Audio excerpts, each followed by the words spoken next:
revealed, mid shade and light, black coom, half smiles, half frowns, his mighty form scarce bending into peace, more formed to fight 1,000 years of struggles with the storm, than bask 1 hour subdued by sunshine warm, to bright and breezeless rest. Yet even his height towers not o'er this world's sympathies. He smiles as though he, huge and heath-clad on our sight, again rejoices in his stormy skies. Man loses vigor in unstable joys. Thus tempests find black coom invincible, while we are lost, who should know life so well. Thanks, Jill. Finally, some news just in. William Wordsworth, his 3 brothers, sister Dorothy and sweetheart Mary, have been spotted enjoying the sunshine in the garden of the Wordsworth home in Cockermouth. Intrigued? Well, it's all part of a plan to encourage more families with young children into National Trust properties. Well, as you probably guessed, it's a bit of make-believe, with actors taking the parts of the poet's parents, whilst visiting youngsters are invited to play the roles of the Wordsworth children. Good afternoon, everybody, and welcome to the Wordsworth family. My name is John Wordsworth, and this is my wife, Anne Wordsworth, whose mother lives John in and Denver Anne Wordsworth, with alias Colin, Pinney and Kathy Clancy, have had a new family of children every afternoon, as volunteers come forward to play the roles of Richard, John, Christopher, and of course their most famous son, William, in the very garden where the Wordsworth children would have played in the 1770s. Yes, that's right, yes. And I think she wears her 70 years very well, really. It's a clever and fun way of encouraging youngsters to take an interest in the poet, and his sister Dorothy and childhood sweetheart Mary Hutchinson aren't forgotten. That happens, I'm afraid, yes. It's 1773. What shall we do with the tea? Dump it into the sea. Right, come on. It's 1773. What shall we do with the tea? We dump it into the sea.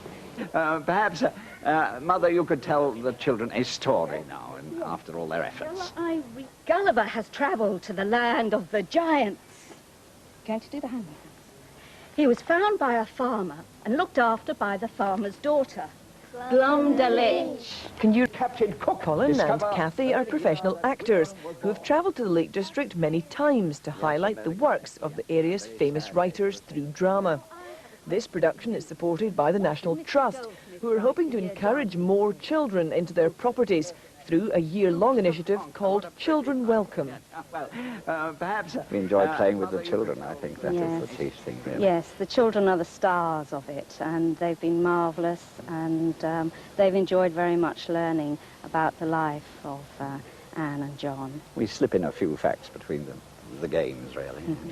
How authentic are the stories and things surrounding that time?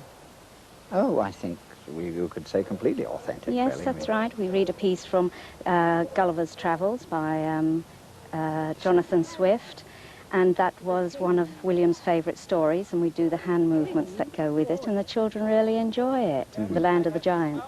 And we play a bit of a game with poor Wordsworth's poem Lucy Gray, but I mean, we murder the poem, but the children enjoy it anyway. Yes, and they love being in this schoolroom that we've created, and they can answer the questions, and they enjoy that too. Yes. It's a simple and lively performance, which the children love.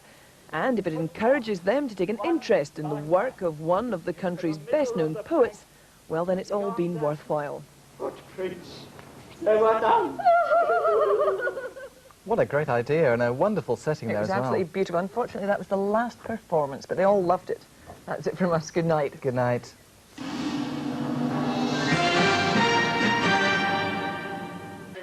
I am fixed in a retired little town by the seashore. My employer is a county magistrate of a right hearty and generous disposition. If you saw me now, you would no longer know me. I take neither spirits, nor wine, nor malt liquors, and my hand no longer shakes.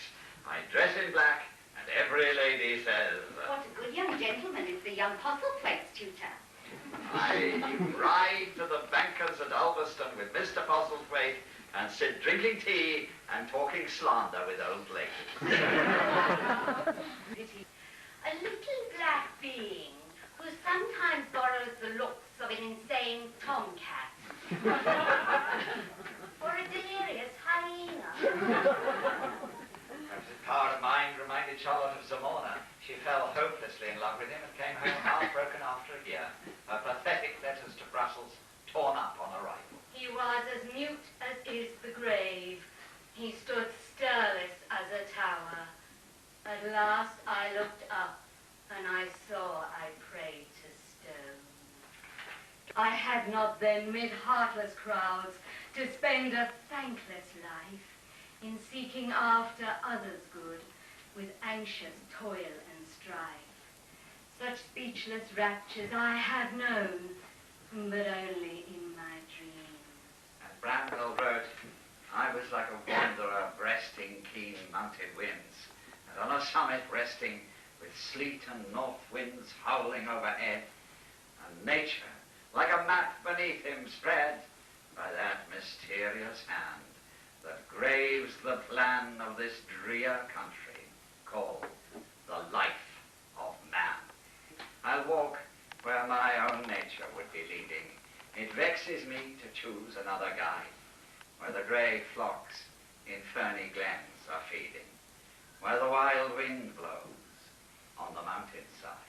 And in the last line she ever wrote, Why ask to know what date, what clime? There dwelt our own humanity.